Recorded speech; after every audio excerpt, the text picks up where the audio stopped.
प्रेम से बोले जितवाहन भगवान की जय, जितिया माई की जय। गुरु भाई बहना, मैं एक जीवित पुत्री का व्रत की कथा सुनाने जा रही हूँ, जो हर साल हर माताएं अपने पुत्र की दीर्घ आयु के लिए, लंबी आयु के लिए, स्वास्थ्य की रक्षा के लिए जीवित पुत्री का व्रत करती है। मैं जीवित पुत्री का व्रत की कथा सुनाने जा रही हूँ। इस कथा को पूरा सुनिए और रहस्य जानिए। आधी नहीं, आधी सुनने में जीवित भगवान का अपमान होती है, पूरा सुनने में जीवित भगवान पुत्रों की रक्षा करते हैं, पुत्रों की सुख शांति मिलती है, घर में लक्ष्मी माता की आवाहन होती है। इसलिए कथा को पूरा सुनिए और रहस्य जानिए। जय जितवाहन भगवान, जय जितिया माई।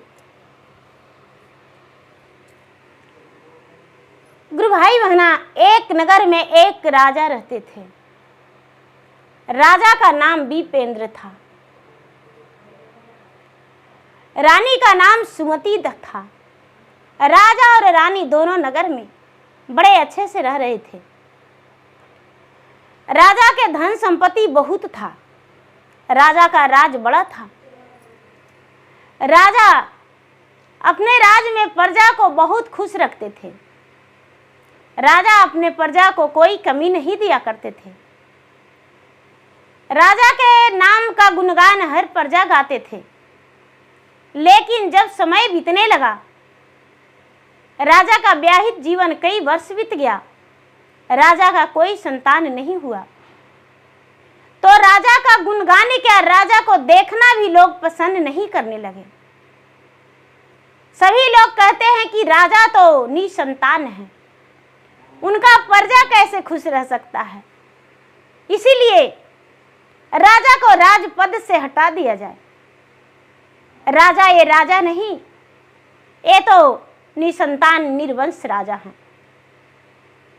राजा को इस बात को जानकारी हुआ, राजा बड़ा आचकित में पड़ गए। अरे, ये मेरे प्रजा मुझे क्या समझता है, मैं तो अपने प्रजा के लिए जान भी देता हूं, लेकिन मेरा ही प्रजा मुझ पे इतना बड़ा अत्याचार कर दिया। किसी का भी जरूरत पड़ा, पैसा से, अन्न से, जैसे भी हम मदद करते हैं, लेकिन आज वही प्रजा मुझे देश से निकालने को लिए कर रहा है। ये तो बहुत अनर्थ हो जाएगा। राजा और रानी दोनों कहते हैं कि पूरे प्रजा को निकालने से पहले क्यों ना हम घर छोड़कर चले जाएं। राजा और रानी दोनों मन में विचार किए और अपने आप में फैसला ले लिए कि घर छोड़कर हम खुद चले जाएंगे। राजा रानी को कोई घर से हाथ पकड़ के नहीं निकाल सकता है।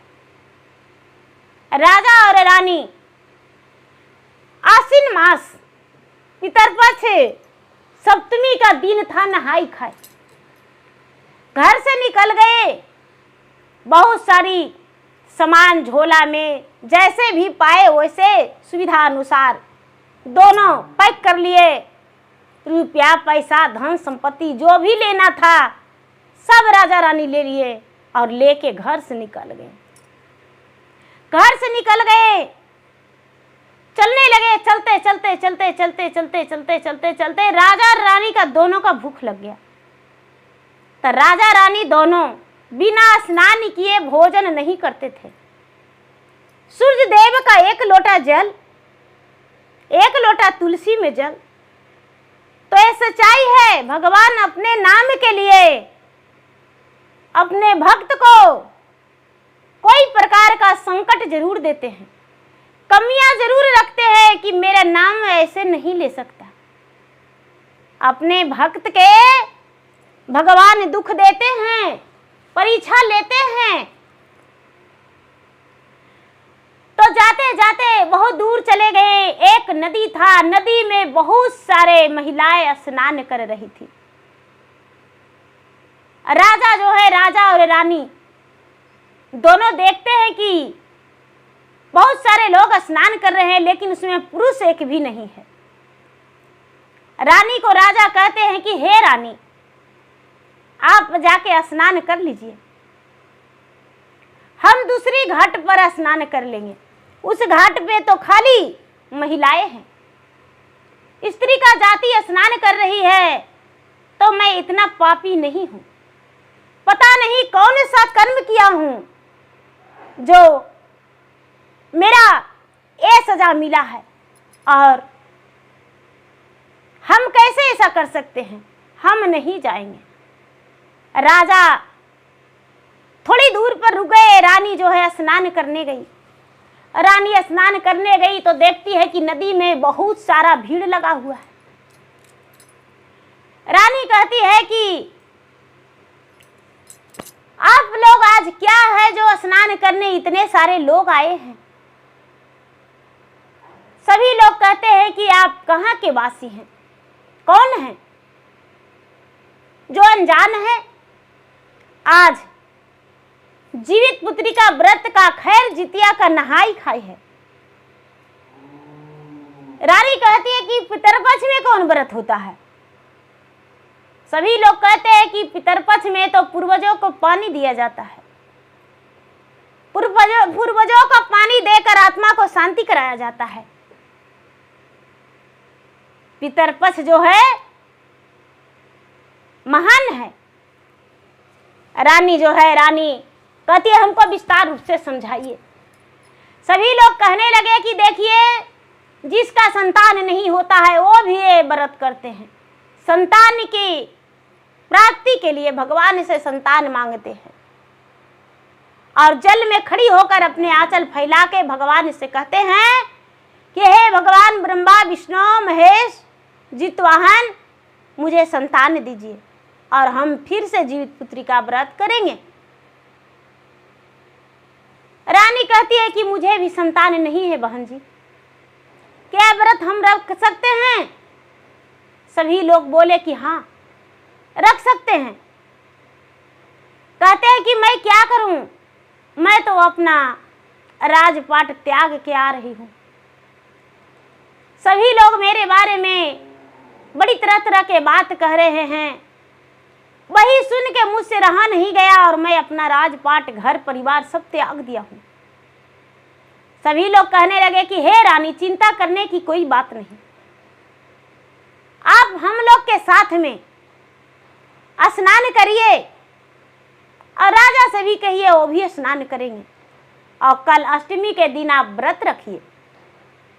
रानी क्या करती है कि स्नान करती है, राजा को भी स्नान करवाती है, और जो भी उसके पास भोजन था वो भोजन कर ली।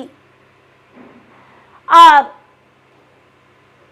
नदी के पास एक पीपल का वृक्ष था, वही वृक्ष के पास पूरी रात बिता ली।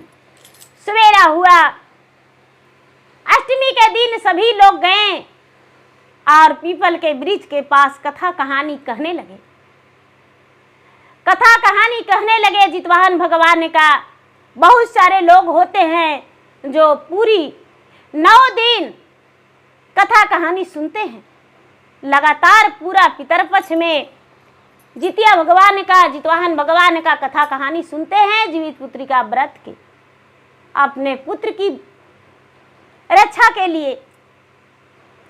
तो कथा कहानी सुनने लगे। राजा रानी कथा सुने, उनके आंखों में आंसू भर गया। आहा, कितनी अच्छी कहानियां हैं। रानी उपवास की, व्रत की, उसी वृक्ष के नीचे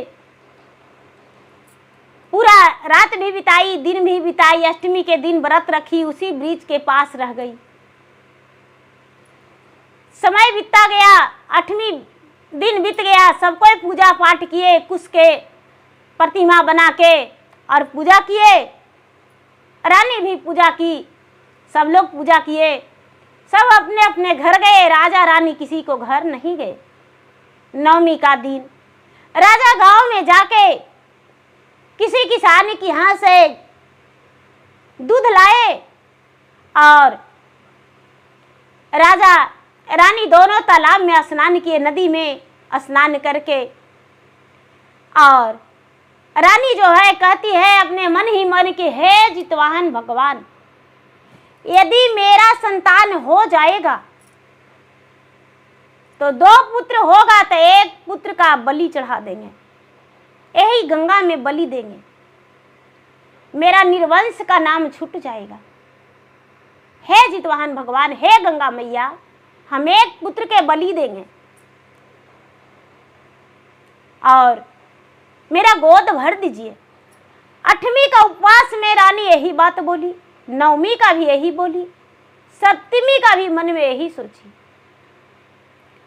जितवाहन भगवान उसका पुकार सुन लिए। सभी लोग अपना घर गए। 9वीं के दिन राजा अपने नगर को लौट आए। आश्विन मास में रानी जीवित पुत्री का व्रत की और कार्तिक मास में रानी गर्भवती रह गई। महीना 2 महीना बीता, रानी का पूरा कचर पचर मन लगने लगा, पूरा घबराहट होने लगा, उल्टियां होने लगा। रानी कहती है कि पहले कभी ऐसे नहीं हुआ था, ऐसे कैसे होता है। रानी के घर एक दाई थी, दाई से रानी बोली तो दाई कहती है कि हे रानी साहब, ये तो घबराने का बातें नहीं है, ये तो खुशखबरी है, बड़ा खुशी का बात है, ये तो बहुत अच्छा बात है, आप तो माँ बनने वाले हैं। कहती है कि हाँ, जीवित पुत्री का व्रत किए तो मेरा संतान का प्राप्ति हो जाएगा। धीरे धीरे समय बीता और रानी का 9वां महीना शुरू हो गया। 9वां महीना पूरा भी हो गया। 9 महीना 9 दिन 10 घंटे के बाद रानी का प्रसव पीड़ा शुरू हो गया। जब प्रसव पीड़ा शुरू हो गया, राजा दाई को बुलाए, डगरीन को बुलाए। रानी का उद्र से एक सुंदर सा राजकुमार जन्म लिया। जब सुंदर सा राजकुमार जन्म लिया तो राजा उसे देखकर बड़े प्रसन्न हुए। राजा रानी दोनों खुश हो गए। अब क्या होता है, अब तो राजा के घर में खुशियां आ गया। एक नन्हा सा राजकुमार आ गया, नन्हे नन्हे पांव से। जितवाहन भगवान के कृपा से राजा के घर में खुशहाली आ गया। धीरे धीरे समय बीतने लगा। समय बीतने लगा, बीते बीते बच्चा का 1 वर्ष हुआ। जितिया व्रत आ गया। रानी जीवित पुत्री का व्रत की। 2 वर्ष हुआ, रानी जीवित पुत्री का व्रत की। रानी का मन में तो सालता है कि मैं तो जितवाहन भगवान से बोला हूं कि 1 पुत्र का बलि चढ़ा देंगे, तो 1 पुत्र और होगा तब तो बलि चढ़ाएंगे। इस पुत्र को तो नहीं देंगे, ये बच्चा बहुत सुंदर है, इसको कैसे बलि दे सकते हैं, ये तो इतना प्यारा है। लेकिन रानी को यह पता नहीं था कि बेटा चाहे 10 को भी रहे तो 10 पर ममता उतने रहता है, तनको कम नहीं ममता रहता है। रानी जो है, रानी सोचती है कि अबरी संतान होगा तो उसका बलि दे देंगे। हे जितवाहन भगवान, एक और बेटा होगा तब न बलि देंगे। धीरे धीरे समय बीता। 4 से 5 साल के अंतराल में रानी का फिर से एक संतान जन्म लिया। अब 2 बच्चा हो गया। रानी जीवित पुत्री का व्रत भी नहीं छोड़ी, व्रत भी करते हैं।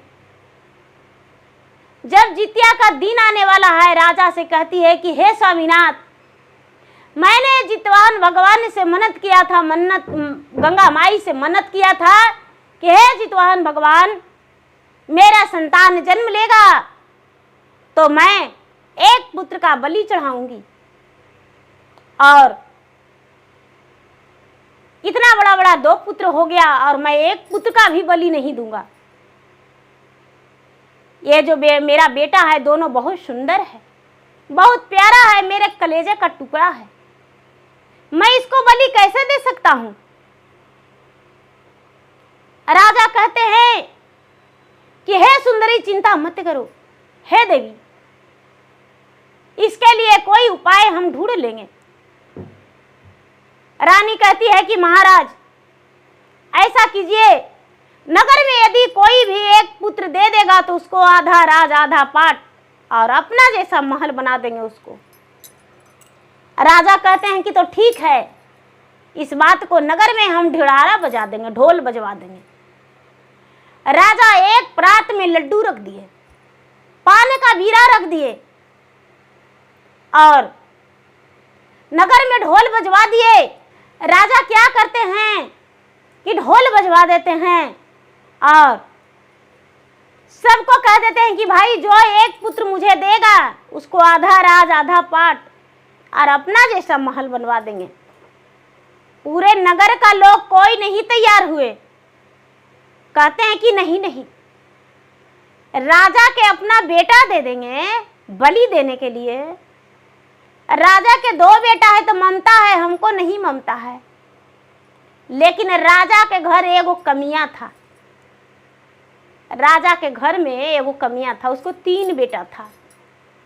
कमीनिया कहती है कि ए जी, अपना पति से कि ए जी, राजा साहब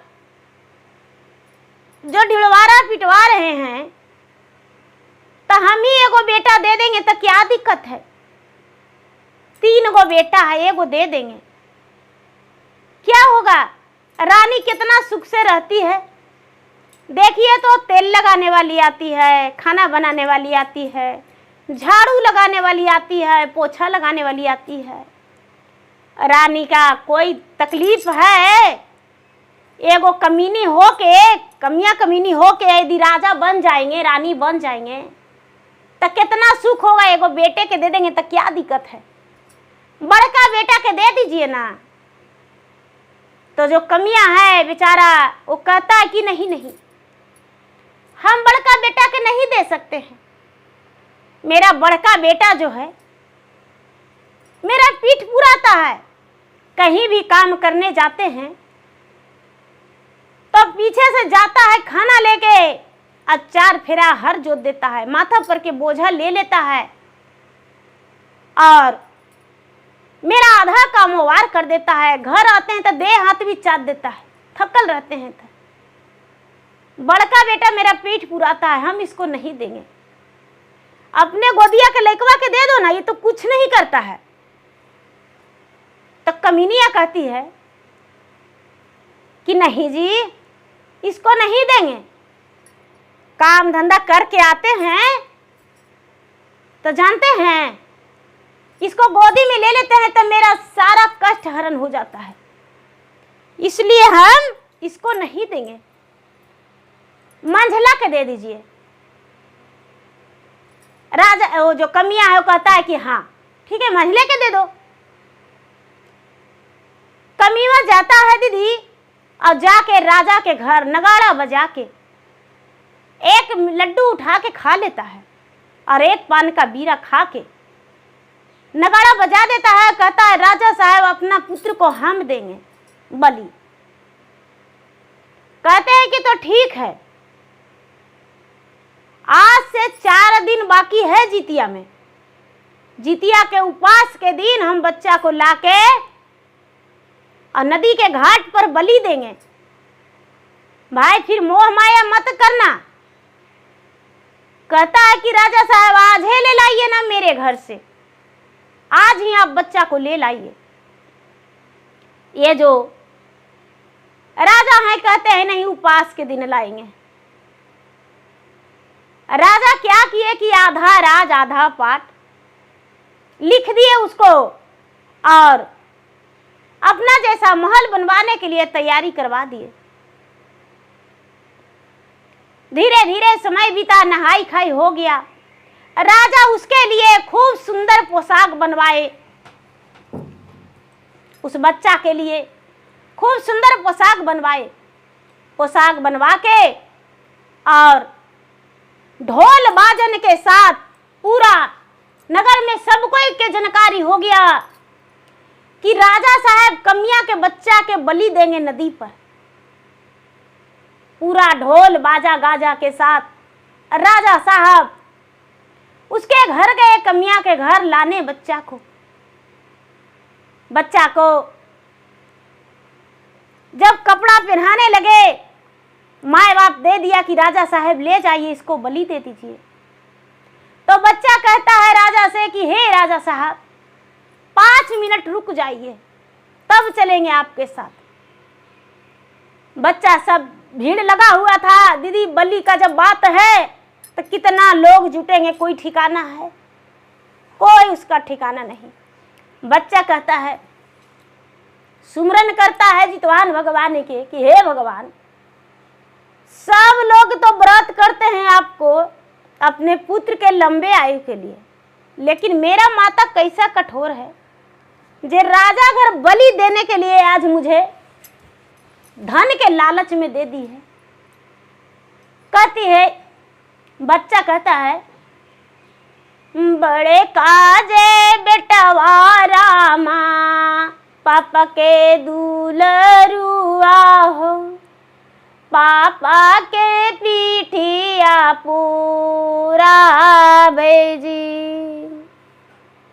छोटे काजे बेटवा रामा, मम्मी के दुलरुआ हो, मम्मी के गोदिया भरल रहे जी। मंझला जे बेटवा रामा, कोई के नाही आई जी। अरे राजा घर पर बलिदान जी, राजपाट ले माता, सुखवा में भोगतन जी। हमरा के कटतन हमरा के जयतन जान जी। सिरवान कटतन राजा, देतन बलिदान माजी। आपन पुत्र के बचेतन जी।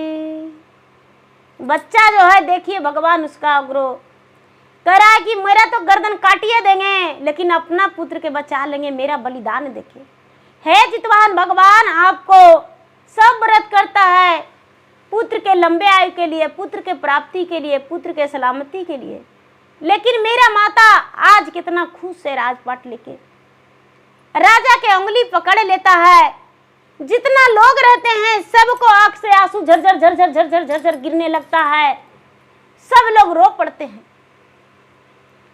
राजा जो है, राजा अपना घर लेके आ जाते हैं, अपना घर लेके आ जाते हैं और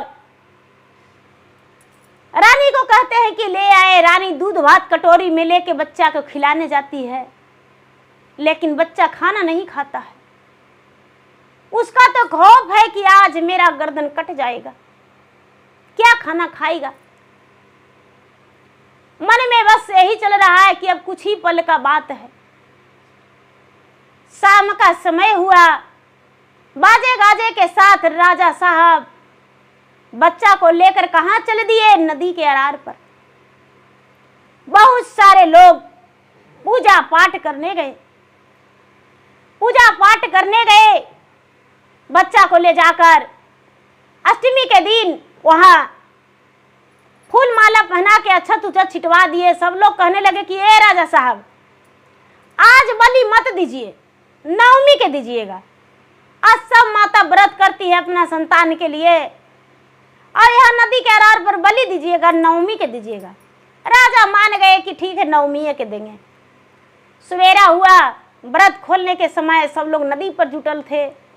राजा भी गए, तो राजा गए तो बच्चा जो है वहाँ पेन ओढ़ के फूल माला सजा हुआ है। राजा हाथ में तेगा लिए हुए हैं। बच्चा को गंगा में हिलाने से पहले कहते हैं कि बोलो बेटा, तुमको कुछ जरूरत है, कुछ खाओगे पियोगे, कुछ चाहिए, अंतिम इच्छा, तुम्हारा बलि पड़ने वाला है। कहता है कि ए राजा साहब, क्या इच्छा पूरा करिएगा? अरे अभी तो हमको सिर कट जाएगा बकरा की तरह। लोग तो बकरा के बलि देते हैं, लेकिन आप तो आदमी के बलि दे रहे हैं, तो क्या इच्छा आप पूरा करिएगा? ऐसा कीजिए, जाइए नदिया में से एक बोरी बालू ला के दीजिए हमको। तो राजा जो हैं एक बोरी बालू ला के नदी में से उसको दे देते हैं।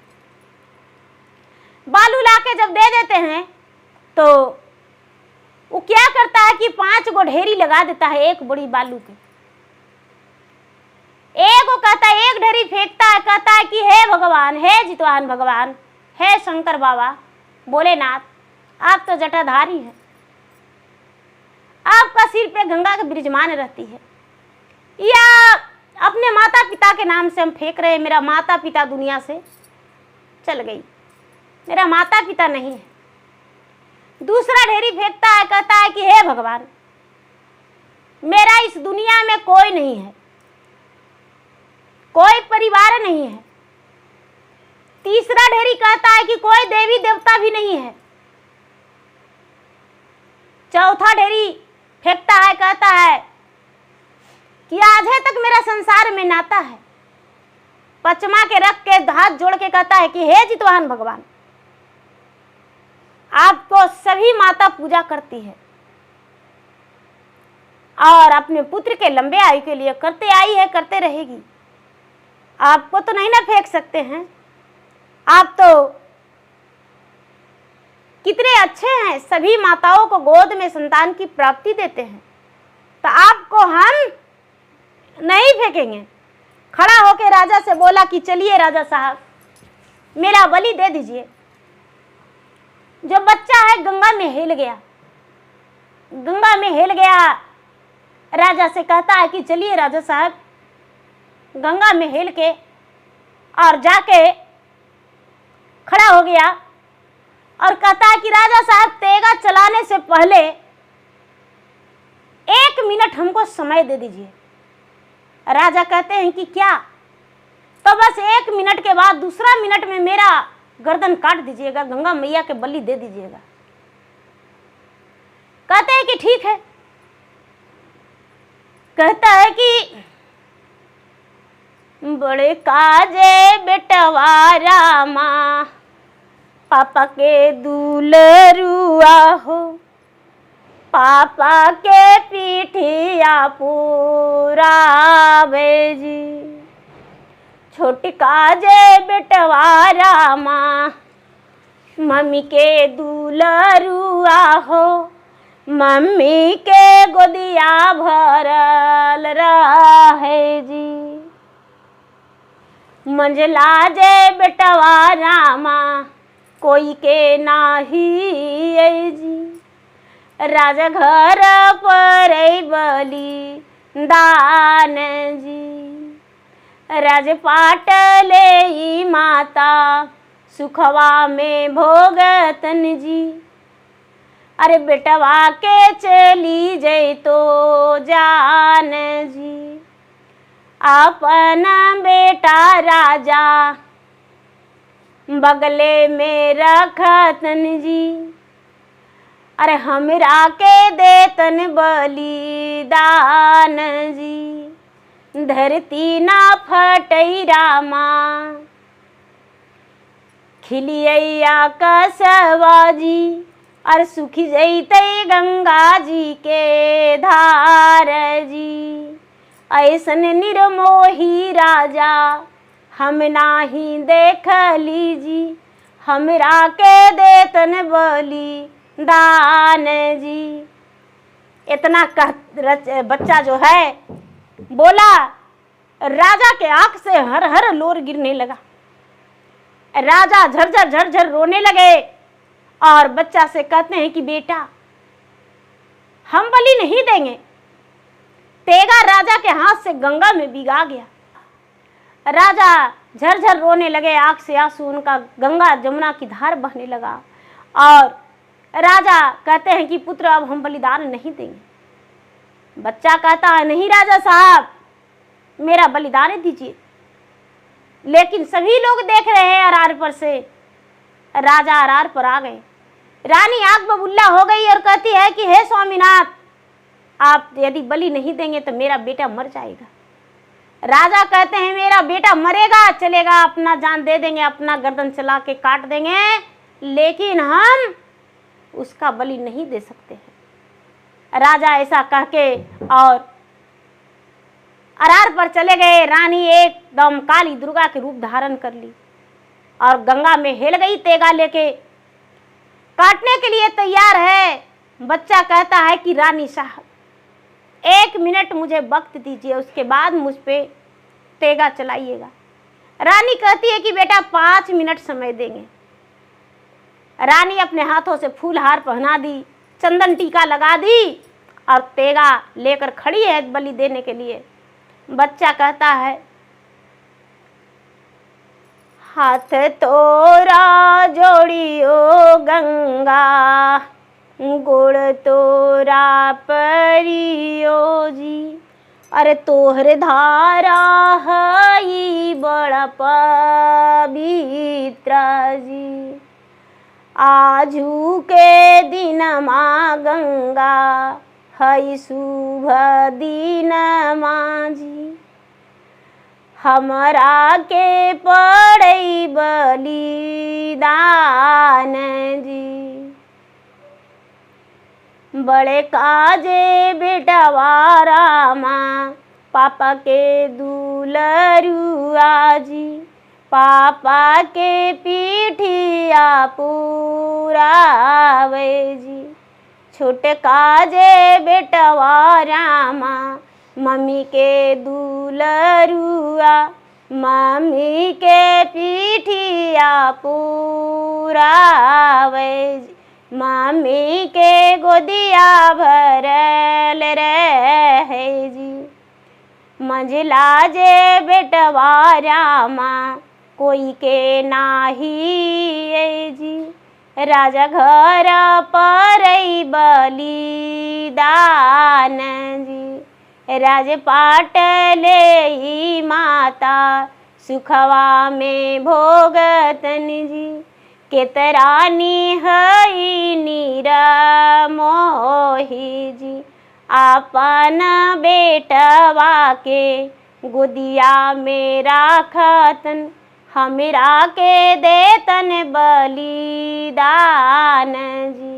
इतना कहते रानी गरज गरज के रोने लगी। उसका सीना फट गया। गंगा में एकदम गंगा उमड़ गया।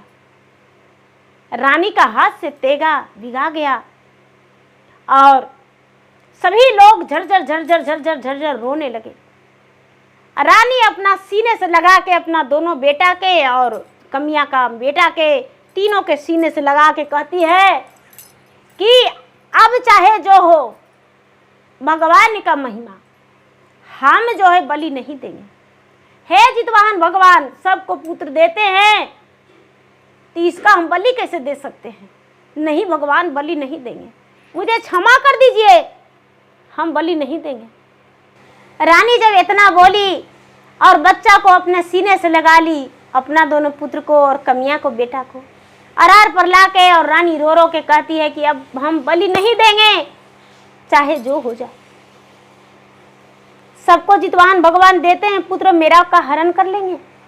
नहीं, मुझसे गलती हो गया कि मैं पुत्र बलिदान कह दिया था। हे जितवाहन भगवान मुझे क्षमा करना, मैं कोई पुत्र को बलि नहीं देंगे। इतना कहते ही ब्रह्मा विष्णु महेश, लक्ष्मी सरस्वती काली दुर्गा सब प्रचंड हो गए। जय जयकारी किए राजा रानी को और पूरा बिन बजने लगा। वहां पर तरह तरह के बाजन बजने लगा। सभी वहां पर देवी देवता प्रकट हो गए और कहने लगे कि हे राजन, यदि तूने बलि दे देता तो आज अनर्थ हो जाता, आज अनर्थ हो जाता, तुम्हारा पुत्र भी जीवित नहीं रहता। इतना कह के और सभी देवी देवताओं आशीर्वाद दिए और सभी देवी देवता अंतर्ध्यान हो गए। सभी लोग देखते के देखते रह गए। जो राजा हैं, राजा अपने पुत्र मान के और उसे भी लेकर चले गए और पूरे नगर में घोषित कर दिए। जो कमियां और कमीनी है वो कहते हैं कि राजा साहब पुत्र का बलि नहीं दिए तो धन संपत्ति क्या आप मुझे नहीं देंगे? राजा कहते हैं जो दान कर दिया वो दान कर दिया। ये पुत्र मेरा है, 1 रोटी में 3 भाग लगाएंगे और मेरा पुत्र बन के रहेगा। वो बच्चा कहता है कि राजा साहब हम आपके घर में भी नहीं रहेंगे। वो बच्चा जो है जाके रात बिताया, सवेरा होते ही बच्चा के सिर पे बड़े बड़े जट्टा, एकदम महात्मा के रूप मंदिर में जाके वो धारण दे दिया और मंदिर में भगवान का भक्त बन के रह गया। नहीं तो राजा के घर में बच्चा रहा, नहीं तो अपने माता पिता के घर में, और बलिदान भी नहीं पड़ा।